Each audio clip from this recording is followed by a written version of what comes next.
We're going to continue this morning in the series of Ready, and the next word on that progressive series is Ready, Set. It's kind of would be expected. And so the next two Sundays, today and next Sunday, are all about setting. Setting is something that is more part of our life than what I think that we realize it is.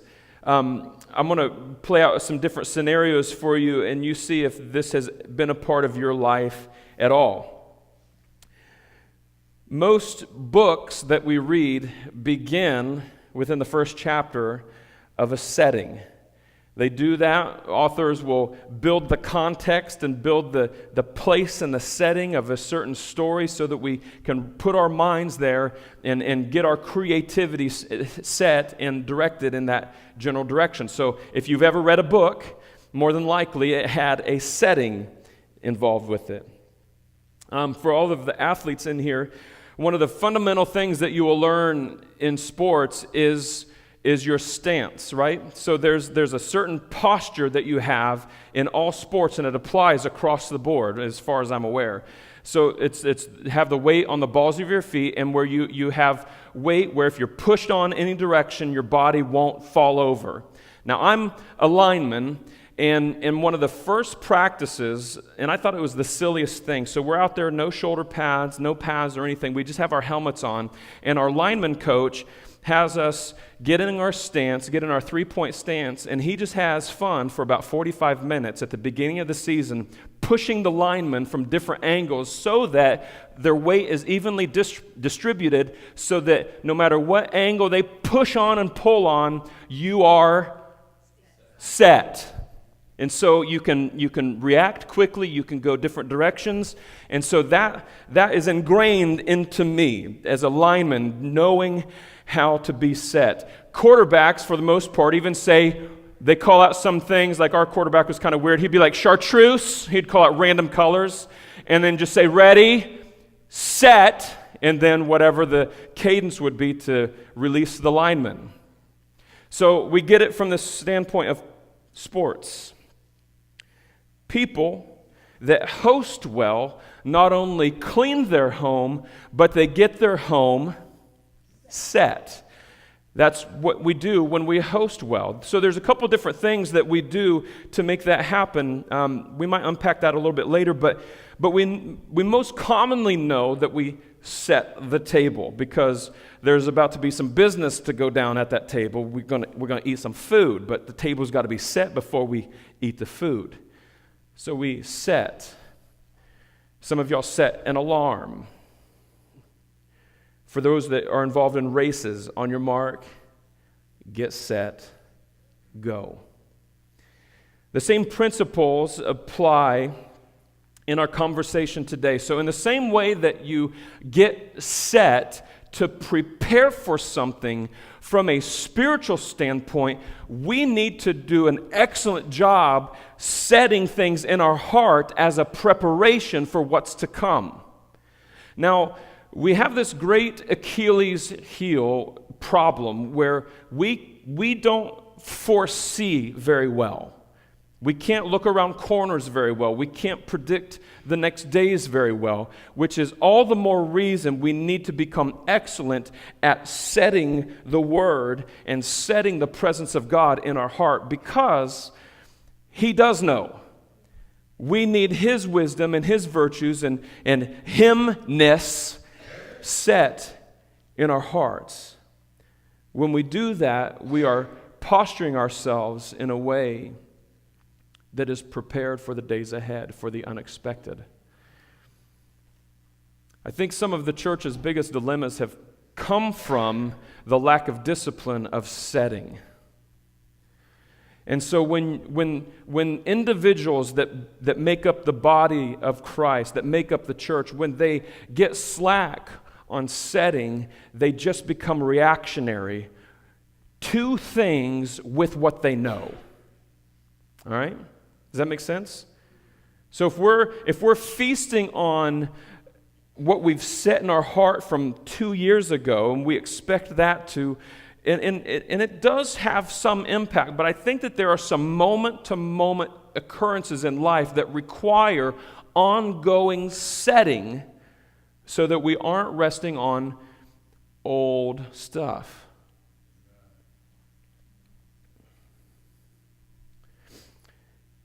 Think about it this way. I want to invite us to think about it from this standpoint with setting. God hosts each day for humanity. So every day that is given to us is a moment and is a section of time where God is hosting humanity. The Bible even talks about how the world is his footstool, right? Now, if we have this mindset, he sets each day with thoughtful preparation. And you are the most thoughtful piece of the setting. So think about that. If every day is his opportunity to host humanity, he chooses the church, he chooses the individuals within the body of Christ to be that which he sets for the world to see. Not only see, but to enjoy. Do you see the dilemma? If we slack on the setting, we miss out on the spiritual implications of our life. There's so much that we look at and that we're a part of in the day-to-day, the right here, right now.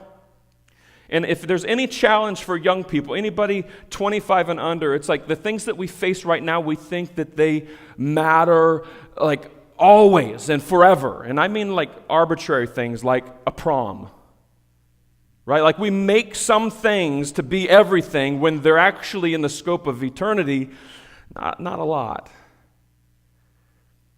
But if we could get this mindset that every day that we've been given, we are placed here by God.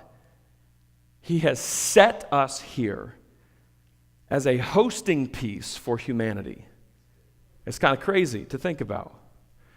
So, what's required of every single one of us is to know what we've set in our heart. Psalm 139, we're going to go out on a limb here, and we're going to go through all 23 verses. I smile at that because you know how good that could potentially go.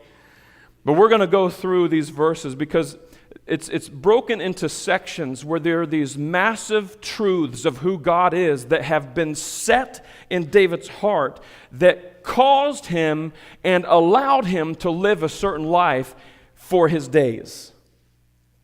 Thankfully, we have an example in him where he didn't do it perfect, but he continually came back to God. And so by that discipline, he did it wonderfully. Psalm 139, put your thumb almost like right in the middle of the Bible, and you're either going to land in Psalm or Proverb, but then find your way to Psalm 139. I'm going to read it from the Holman Bible. And so it might read a little bit different than what you have, depending on your translation. But we're going to go all the way through and then look at the big blocks that are set in David's heart about his understanding of who God is. Are y'all ready for it this morning? Yes. It's going to be painfully good. All right, so I hope you all like pain. No pain, no gain. All right, Lord, you have searched me and known me. You know when I sit down and when I stand up. You understand my thoughts from far away. You observe my travels and my rest. You are aware of all my ways. Before a word is on my tongue, you know all about it, Lord. You have encircled me. You have placed your hand on me. This extraordinary knowledge is beyond me. It is lofty. I am unable to reach it. Where can I go to escape your spirit? Where can I flee from your presence? If I go to heaven, you're there. If I make my bed in Sheol, which is basically hell, you are there. If I live at the eastern horizon or settle at the western limits, even there your hand will lead me. Your right hand will hold on to me. If I say, surely the darkness will hide me and the light around me will be night, even the darkness is not dark to you. The night shines like the day. Darkness and light are alike to you. For it was you who created my inward parts. You knit me together in my mother's womb. I will praise you because I have been remarkably and wonderfully made. Your works are wonderful, and I know this very well. My bones were not hidden from you when I was made in secret, when I was formed in the depths of the earth. Your eyes saw me when I was formless. All my days were written in your book and planned before a single one of them began. God, how difficult your thoughts are for me to comprehend, how vast their sum is. If I counted them, they would outnumber the grains of sand. When I wake up, I am still with you. Here's a random switch in the dialogue. God, if you would only take care of the wicked, get rid of them. You bloodthirsty men, stay away from me. You guys who invoke the Lord deceitfully, your enemies swear by you falsely. Lord, don't I hate those who hate you and detest those who rebel against you? I hate them with an extreme hatred. Easy, David. I consider them my enemies. Search me, God, and know my heart. Test me and know my concerns. See if there is any offensive way in me. Lead me in the everlasting way. My goodness. I know many of y'all have probably gone through Psalm 139, but good gracious.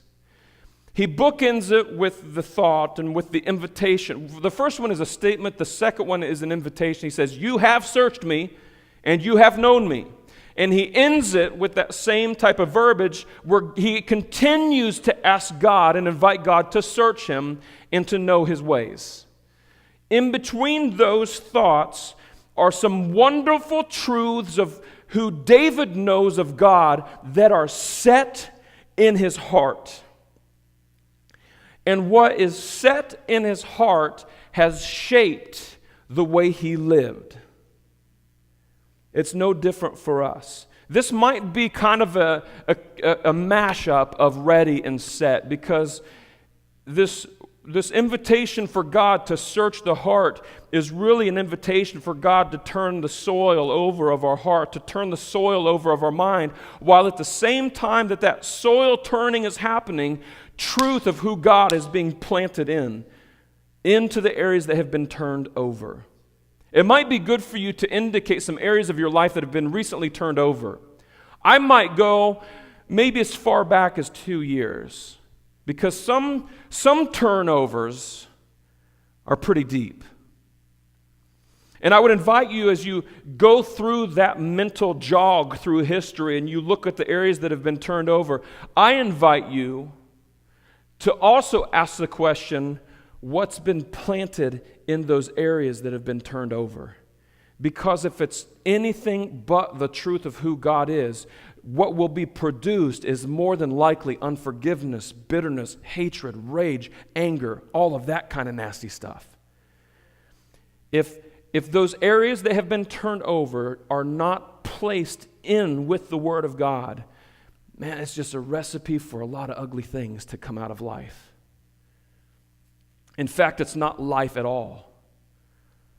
Anything that is opposite the Word of God is death. And so if we've neglected what gets set in our heart, what we are choosing to set in our heart, y'all, is we're choosing to plant seeds of death. Let's go back through here, Psalm 139. The first 6 verses, and again, this is going to be a little bit different than what we normally do. This is going to be kind of one of those flyby sections of the Bible where we're just going to breeze through some scriptures and highlight some along the way. All right, so if you're into note-taking, please take some notes, use your phone, exercise your thumbs, all that kind of stuff. Here we go. Lord, you have searched me, and you have known me. You know when I sit down and when I stand up. You understand my thoughts from far away. You observe my travels and my rest. You are aware of all my ways. Before a word is on my tongue, you know all about that word. How crazy is that? You have encircled me. You have placed your hand on me. This extraordinary knowledge is beyond me. It is lofty. I am unable to reach it. There's a word that we learn in college. A couple of these I'm going to throw out there, and we maybe have heard these along the way. But David is essentially saying, God, you are the all-knowing God that has been set in my heart. In other words, David is saying, God, you are omniscient. You are all-knowing. You know the word on my tongue before it comes off of my tongue. And not only do you know the word, I think it's interesting that David even says, you know all about it. You see, we have so many struggles in life, don't we? We have a remembering challenge, remembering who God is. We have a being with challenge. We have so many challenges as a human being. And I think one of the great challenges that we have on a day-to-day basis is tied to the words that we say. It's like even good words, he knows all about it. Because some of the good words that we say still have strings attached. And they're good words in and of themselves, but our motive behind the words are not good. And here's what's kind of crazy about that. He sees it, and he knows it. He knows the angle behind every action, and he knows the angle behind every word. We do it all the time, y'all.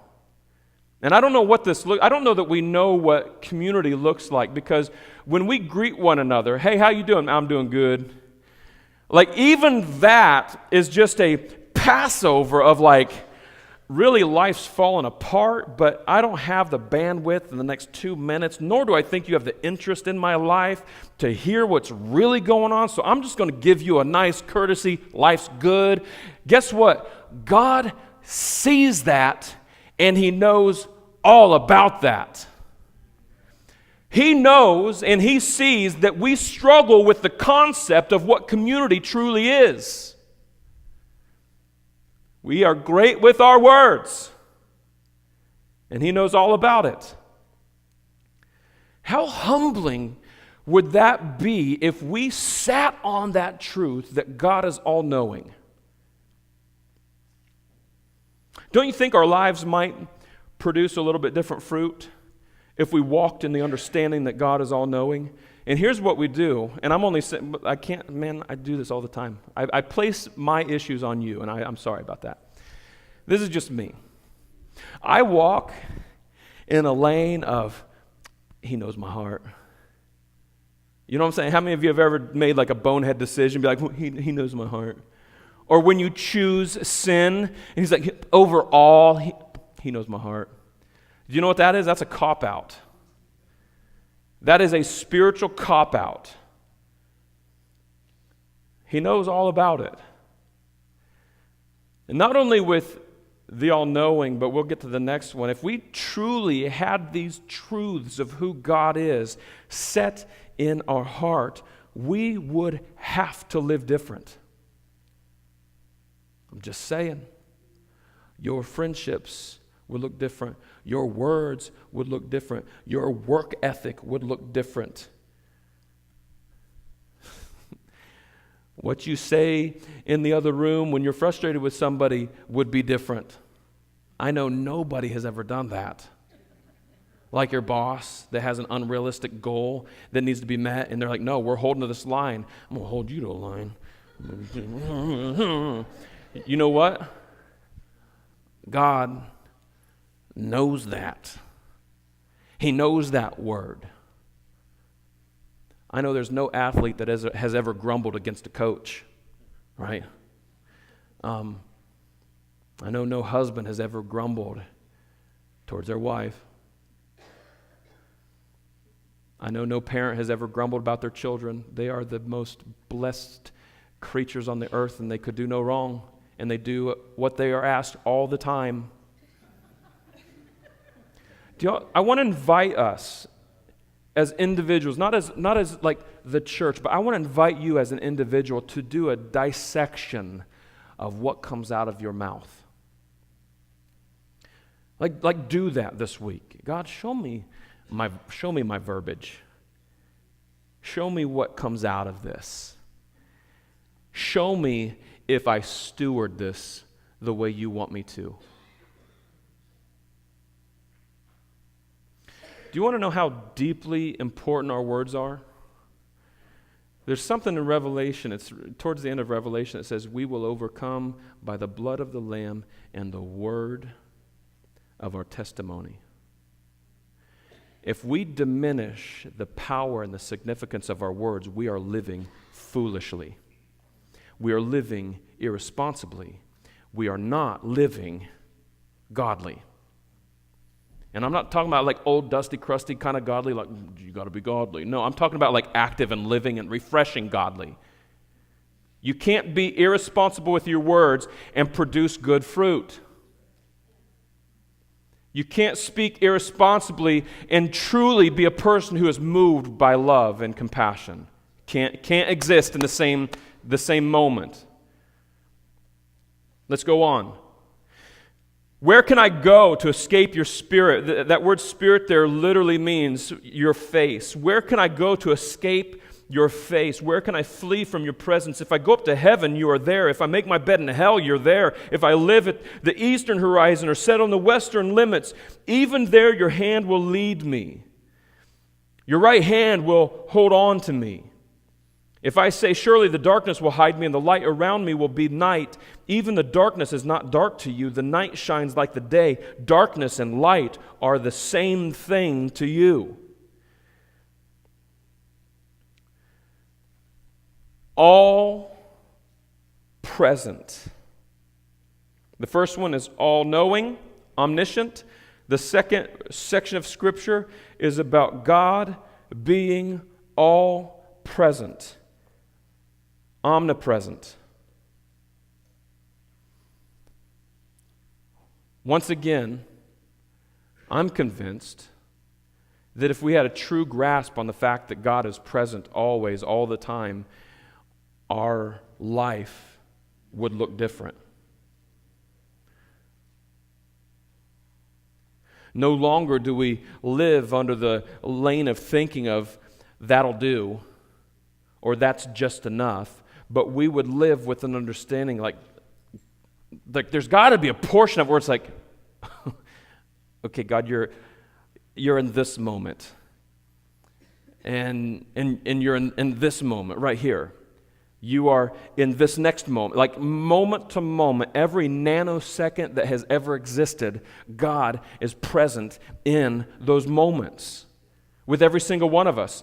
And if He's present even in the context and the definition of Sheol, hell, don't you think that He's also present in the most dysfunctional person on the face of the earth? Those that we detest because of what they stand for, guess what? God is still present in their life. That should change the way we view people. God cares so much about humanity that He's present with them even when they're spitting Him in the face. And yet what we have a tendency of doing is we forget the blessing that it is that exists in being in His presence perpetually. And anybody that's not, we just throw all kinds of careless verbiage. Or anybody that's not living up to the standard that you think that you're upholding, it's so amazing how quickly we can point fingers. Listen, we need to understand that the most broken person in the world, whoever that might be, which is wrong for us to call out because that's placing us as judge, but whoever that person might be, God is still with them. All present, all the time. If God is that with David, how much more so do you think throughout the rest of the course of history of all human beings, do you think that truth still applies? And yet, right now, once again, I want to invite you to take inventory of your life and assess whether or not your life is reflective of the fact that God is present with you always. Always. When you're alone, He's with you, not in a creepy way, but in a loving Father way of like, I'm here. And yet, what do we do with those moments when we are alone? Even when you are around people and you're still feeling isolated, guess what? God's with you in those moments. You're like, I'm like a fly on the wall. Nobody even knows I'm here. He's with you. We can be so irresponsible on so many levels of the fact that God is with us all the time. You know, if we knew that God was with us all the time, and if we knew that He is all-knowing, we would pray more. We just would. We wouldn't be anxious for anything. That's why I think that verse was written, be anxious for nothing, but with prayer and supplication, make your requests be made known to God. That is written out of the understanding that God is with us all the time. And not in this, whatever view, even when I say the word pray, some of you have like a painfully ancient understanding of what that word means. And it is the most rich conversation that you could ever have.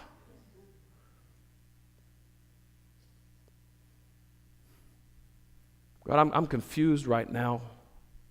You know I'm confused, and you see that I'm confused, but I don't want to live in confusion. I want to live with the clarity and the sight that you have. So make this clear to me. And I'll tell you, I'm just going to speak it just from my own life. The reason why I don't get to those moments, it's not flashy, y'all, but here it is. The reason why I struggle getting to those moments is not a struggle on His part, it's a struggle of my own discipline. People lack encounters with God because of a lack of discipline, not because of lack of God's presence in the earth. If we ever be like, God, where were you at on that one? That's where I would want to say, where were you at on that one? Where was your heart at on that one? When you're making bonehead decision after bonehead decision and you expect God to rescue you when you're just making bonehead decisions. I don't know that it works that way. He's present with you. Don't point whatever creative fingers you want to point at Him because He's with you. But the only reason that we struggle with that and wrestle with that is because of our own lack of discipline to be in the presence of the one who has committed to us to never leave us or forsake us. David has it set in his heart. You can push and you can pull, you can frustrate, you can throw curveballs at him all day long, but he has it set in his heart that God is all-knowing. He has it set in his heart that God is all-present. And it leads him to Like I just think there's this moment where David truly opens his mind to God, and God's like, let me give you a taste of just how thorough I know you.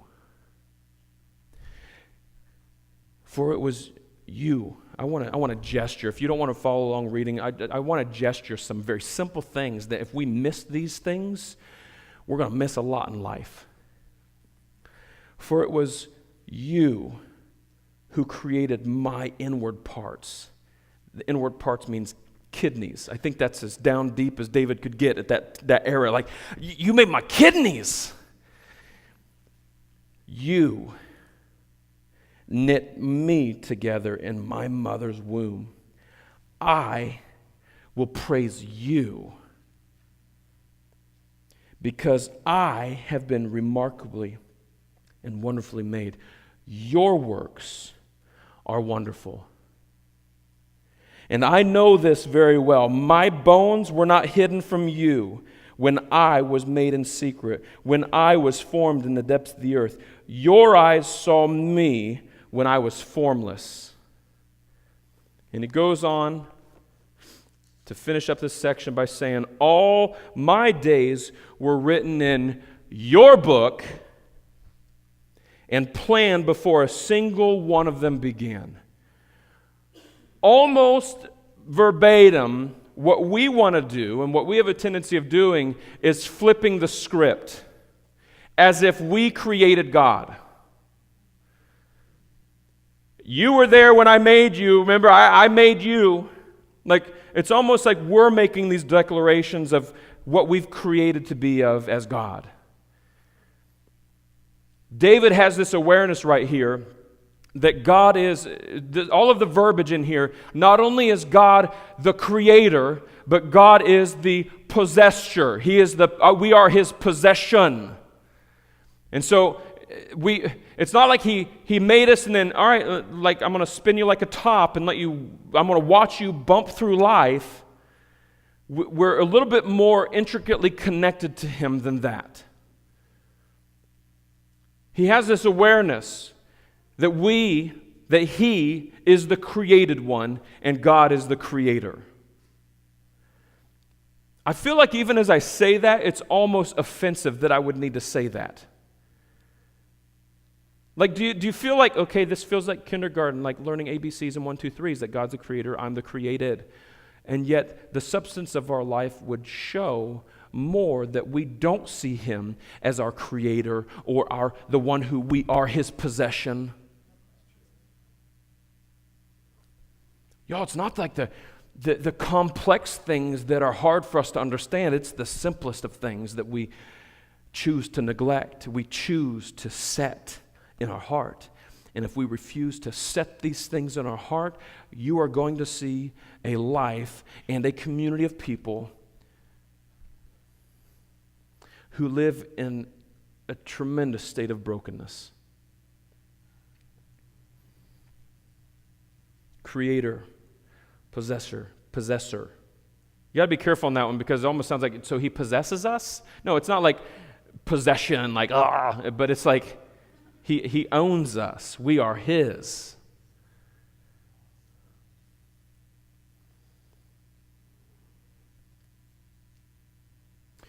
God, how difficult your thoughts are for me to comprehend, how vast their sum is. If I counted them, they would outnumber the grains of sand. When I wake up, I'm still with you. All of this setting in David's heart, we're going to kind of hit the home stretch here, and we're going to pick up momentum, so just track with me. Those three things that David is saying set in his heart, I think it's fascinating what he writes next. You are all-knowing. You are all-present. You are Creator God, and I am your possession. With that understanding, God, if you would only kill the wicked, you bloodthirsty men, stay away from me who invoke you deceitfully. Your enemies swear by you falsely. Lord, don't I hate those who hate you and detest those who rebel against you? I hate them with an extreme hatred. I consider them my enemies. It kind of sounds like Dr. Seuss a little bit, right? I would not, could not, will not. Right? Like David just gets all Seuss on us, which makes no sense in the context of what he just said. You know my word before it's spoken, and you know all about it. Kill the enemies. Those who despise you, I hate them with a crazy hatred. Bro, where's that understanding at? Like, if God knows your words, like, what are you doing right now? Like, why are you penning these things? If you are aware that God knows your words, kind of sounds like a contrast to me.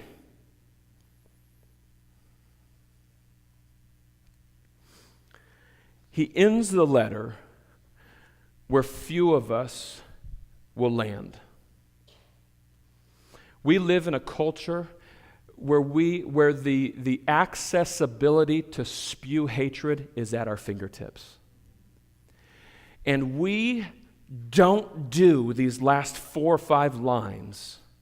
And if we did do these things, there'd be a whole lot less hatred filtering out of us. I'm not talking about hatred from the world. I'm talking about hatred within the body of Christ.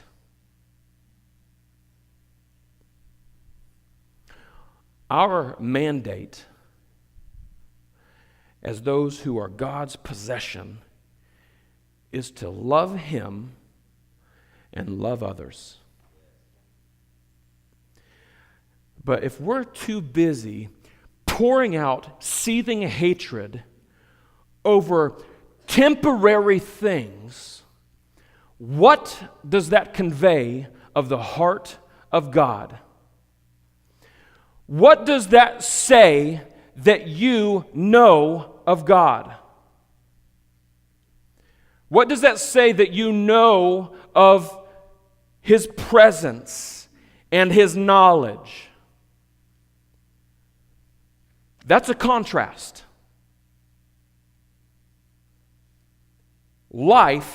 Our life, has more of a tendency to be a contrast than a connection to the reality of who God is.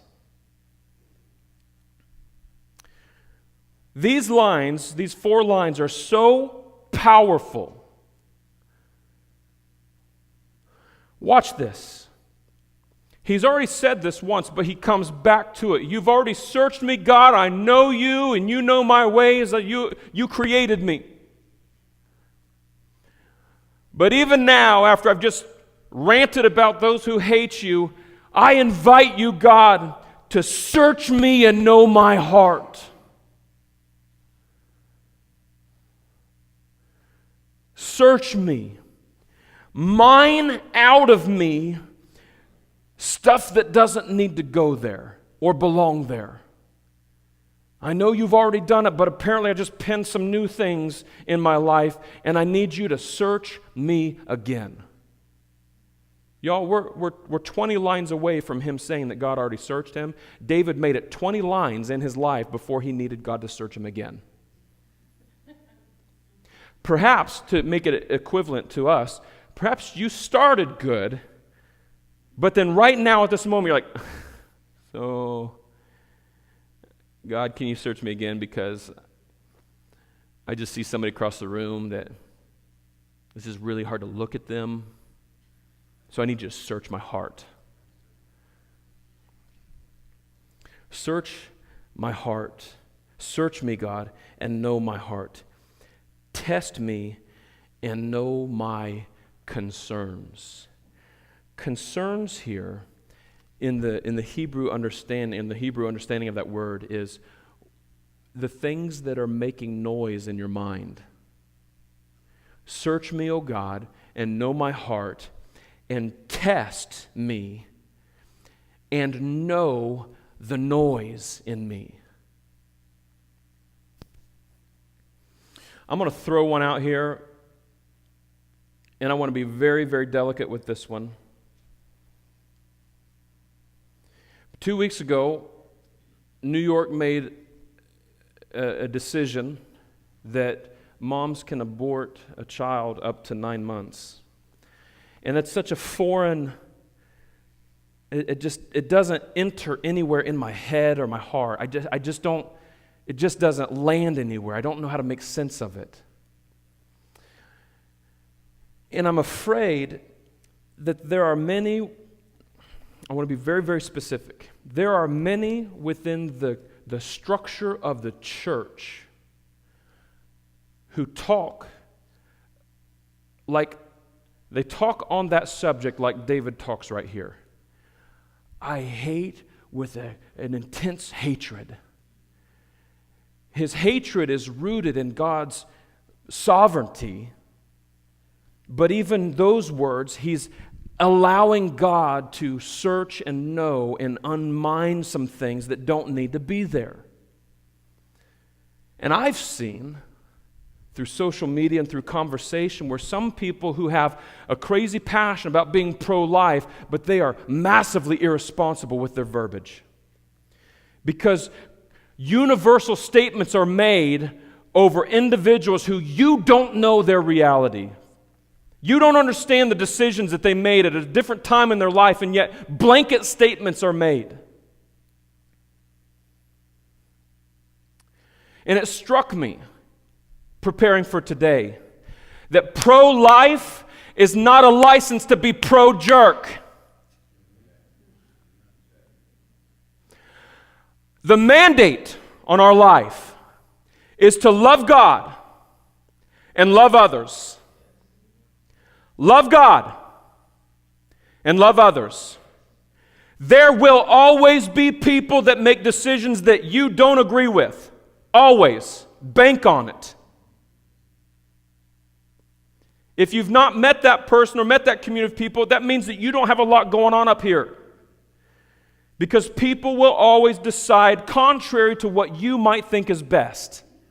But what you must do is quietly and sovereign or humbly ask the same questions that David is saying. Search me, God, and know my heart. Know the noise in my mind. If we invite God to know the noise, God's going to adjust the noise in our mind. He's going to remind us, I know, since creation, since the fall of man, humanity has made a lot of poor choices. God would say, I was there during the Holocaust. I get it. And maybe that's an unfair comparison, but what God's basically saying is, I'm all present, and I'm all knowing. I didn't create you to throw out hate speech and judge speech. I created you. I know your inward parts. I knew your days before you even had a day.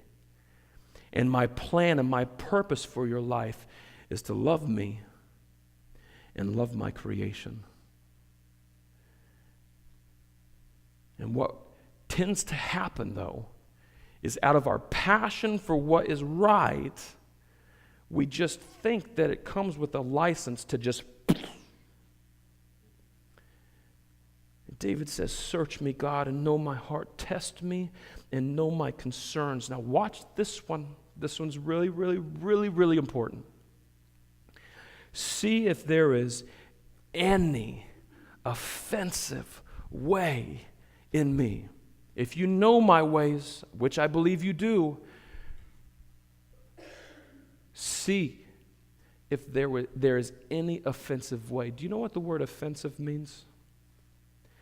It means to cause harm physically or mentally. Father, is this post to social media offensive? I mean the type of offensive that distances people from God rather than causing them to think. Man, I hope the quietness in here is like, I'm really thinking on my thoughts here.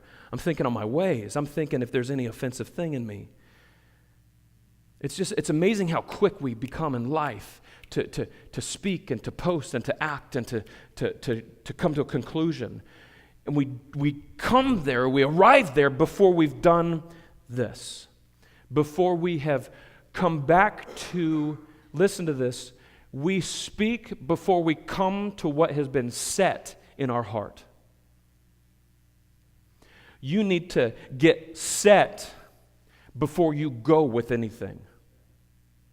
Y'all, we need to get set before we go with anything. So what my coach would do is he would push and pull on all sides, and I'm going to center myself and be set first before I go. Because chances are, if I go before I'm set, I'm what? Off sides. And that's not just a sports analogy, that's life.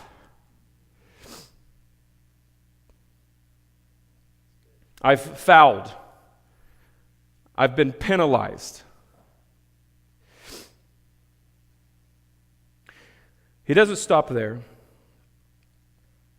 Search me, God, know my heart. Test me and know my concerns. See if there is anything in me that would want to harm someone.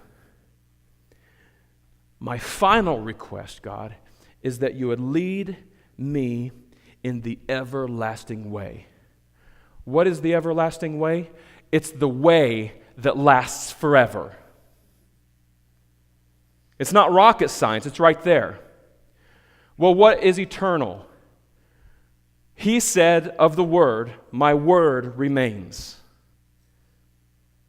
So, lead me in the everlasting way. Lead me according to your Word, Father. And your Word, if I can simplify it, says this: for me to love you and to love others. Do y'all see how setting is monumental in our life? If we go throughout life unset, we will be perhaps a massively offensive person to a lot of people.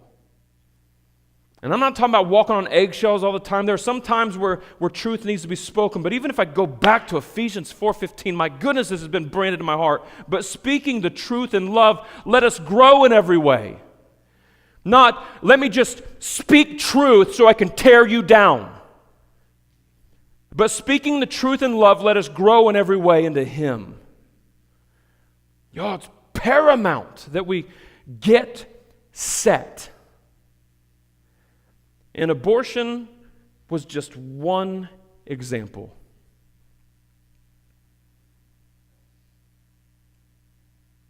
As many colors that exist, that's how many different challenges we are faced with, where the necessity to be set applies. This morning, I forget what the question was. This week, if you were to pick one thing, maybe you need to grab a Post-it note or something. You know what? This week, I don't even mind if the connection cards aren't turned in. Perhaps this is a Sunday where you need to keep it. And you need to stick this sentence in your visibility where you're going to see it at the first thing of every morning. I'm going to set my eyes on the fact, God, that you are present all the time. This week, I will set the fact that you, God, are knowing. You know my word before it's even spoken. You know all about it. But I'm going to set that in my heart. I invite you to finish that statement. We are going to do what's contrary, and so I know that kind of goes against our system and our flow here. But I think it's that important for us to keep this statement posted somewhere, even if this is the only change that you make for 2019, where you wake up every morning and you are set on that one fact. It will change and it will shape the way you live your life.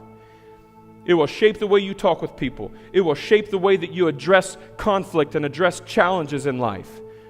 But if you neglect to make the statement, you are choosing to continue to plant death in your heart. You're choosing to be unset.